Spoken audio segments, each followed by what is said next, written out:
अनंत नर, श्रीमती सना मलिक, सर्वश्री हारून खान, गोपीचंदी पडळकर, सिद्धार्थजी शिरोळे, मनोजजी कायंदे, हेमंतजी ओगले, संजयजी देरकर, श्री रामदासजी मसराम, साजिदजी पठाण, राजूजी नवघरे, श्री बाबाजी काळे अशा 64 सन्माननीय सदस्यांनी आपण शेवटी केलं, बरोबर आहे. आणि आमचे मित्र केलंच नाही, पण आता उत्तर चालू झालं. जाऊ दे, आता तुम्ही पुरवणीवर बोला किंवा नाना तुम्ही माझ्या कानात सांगा, मी त्याचं उत्तर देईन.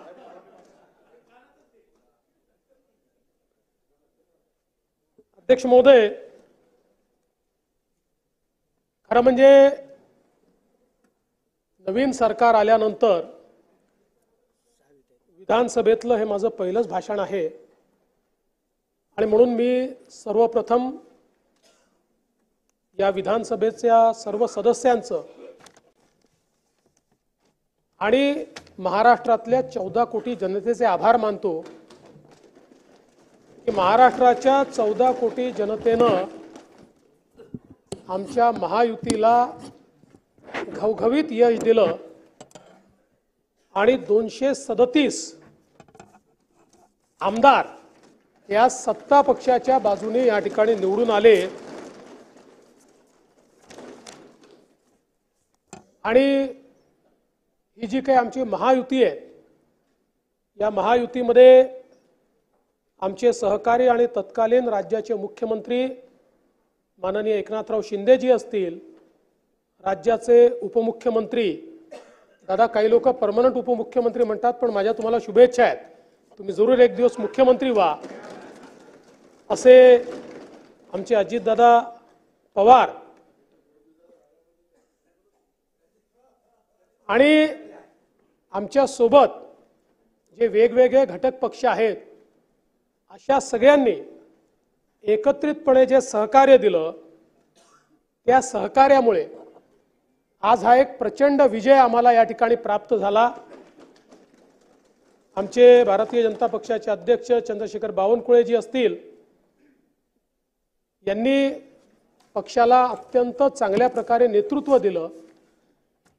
आणि हे सगळं होत असताना खरं म्हणजे देशाचे प्रधानमंत्री माननीय नरेंद्र मोदीजी यांनी एक नारा दिला, एक है तो सेफ है. समाज एकसंघ राहिला तर आपण पुढे जाऊ शकू.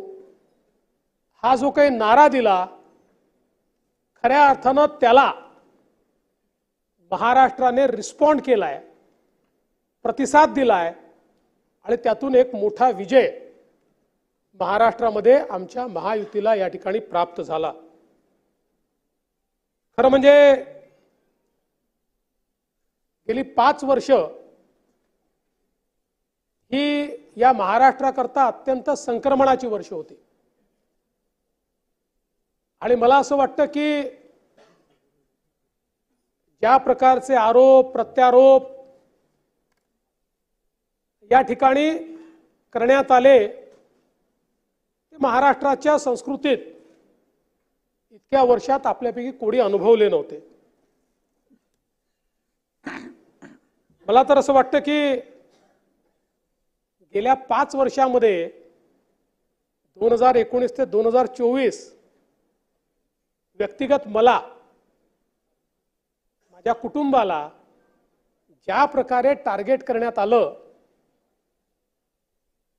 हा तर कदाचित महाराष्ट्रातला एक रेकॉर्ड असेल की सकाळपासून संध्याकाळपर्यंत 5-5, 7-7 लोक केवळ एकाच व्यक्तीवर बोलतात. पण त्या सगळ्यांचे आभार मानतो. आज त्यांचे मनापासून आभार मानतो की त्यांनी जे वातावरण खराब केलं, त्यांनी जे सातत्याने मला टार्गेट केलं, त्यामुळेच महाराष्ट्राच्या जनतेमध्ये माझ्याबद्दल सहानुभूती तयार झाली. कारण 5 वर्षाचं माझं काम महाराष्ट्राच्या जनतेने बघितलं होतं. 5 वर्ष जाती धर्माचा विचार न करता सर्वजन हिताय सर्वजन सुखाय अशा प्रकारचं काम हे मी केलं होतं आणि म्हणून